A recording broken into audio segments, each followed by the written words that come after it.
Ayan, bali andito pala kami ngayon sa supermarket. Ayan, bali hindi na kami nakapag-video habang daan kasi hindi na rin namin naisip sa pagmamadali. So ngayon lang nabanggit ng aking kasama na ate mag-video ka para sa iyong YT. So maraming salamat na paalala rin niya. Limot na limot talaga ako makapag-video. So nagmamadali tayo sa pagbibideo. Kasi ito na nga, nagmamadali rin tayo kasi yung 1 hour ay kulang na kulang talaga. So ito yung magpapadala. So nandito kami sa mga chocolate. At nakaraan na rin kami dun sa mga Perry, yan halos dami niya ipapadala, mga Perry, sabon, Colgate, yan. Dito ngayon kami sa mga chocolate. So napakahirap mamili ng ganitong dalian kasi 1 hour lang, as in 1 hour lang yung binigay sa aming oras para makapamili.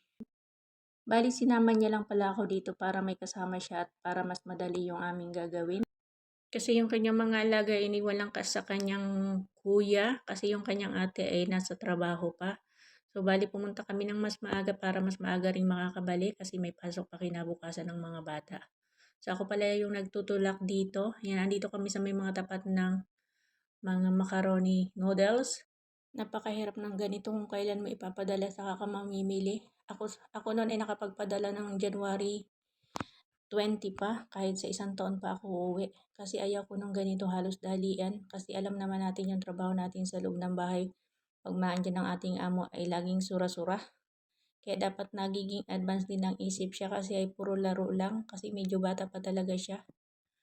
Saka 10 taon na siyang hindi umuwi. Umuwi lang siya nang dahil sa kanyang asawa. At napunta pala siya dito ay dalaga pa siya at dito na rin siya nakapag-asawa. So eto na nga, dadako na tayo dito sa kabilang side para sa mga iba naman pamimilihin niya. Sabi ko nga sa kanya dito, huwag mo na halos lahat ipadala kasi halos pati mantika ipapadala niya. Sabi ko ay halos ganoon din ang papataka niyang presyo sa atin. Bali ang sabi niya sa akin, okay lang yan ate para matuwa naman ang aking pamilya sa tagal kong hindi nakauwi. Para masiyahan naman sila sa akin na yung mga ipapasalubong ka sa nila ay maging sulit. So hindi niya pag-uwi ng 10 taon. Kaya andito na kami ngayon sa may mga mantika. Sabi niya magpapadala pa rin daw siya ng mantika. Ako'y natatawa na lang sa kanya kasi halos lahat na ipapadala niya talaga. So, ganito talaga siguro pag bata pa, batang isip pa rin. Sabi ko nga dyan, dalian na natin kasi mag 45 minutes na, 15 minutes na lang pa at siguradong tatawag na ang aking nanay. Kaya bilis-bilisan natin na kasi marami pa tayong dadakuin, napakalawak nitong market na to. So, sabi ko sa kanya, damputin mo na ng damputin kasi pare-paras lang naman ang presyo niyan, 11.5 SAR.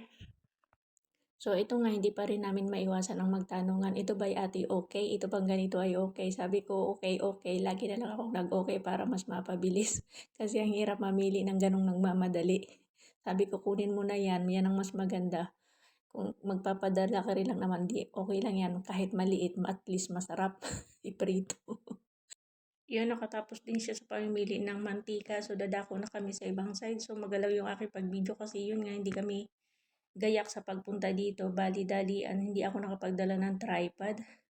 Kaya hawak-hawak ko lang yung phone habang nagtutulak ako nitong trolley. So, nandito naman kami ngayon sa mga asukal. Sure, nabibili pa rin ito ng asukal. Ayan. So, bali lumampas ako ng konti kasi magtatanong pa siya kung magkano talaga ang presyo ng asukal kasi ang nakalagay ay 11.5, 3 kilo na. Yun nga, ang 11.5 ay 3 kilo na, tigi 1 kilo. Ayan, 3 balot na tigi 1 kilo. So, mas mura talaga ito kung tutuusin kasi ito ay puti. So, kumuha pala siya dito ng 12 kilos. So, napakarami, di ba? So, nandito na kami ngayon sa mga chips. So, diretso lang kami dito kasi hindi naman na namin yung kailangang mga chips na yan. Kung kakainin lang naman sa bahay, ay napakaraming stock dun sa aming bahay ng mga chips.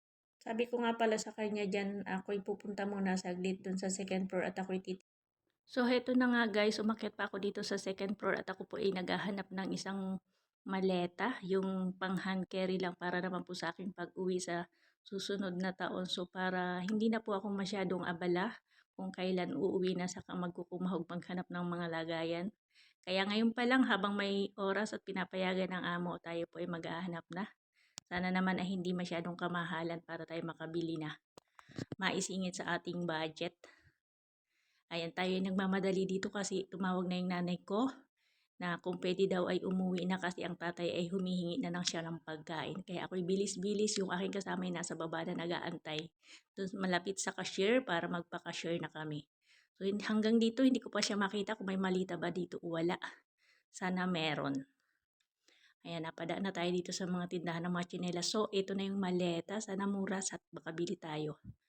Ayan, sana kaya ng ating budget ngayon para makakuha na rin tayo para hindi na tayo mag-alala pa.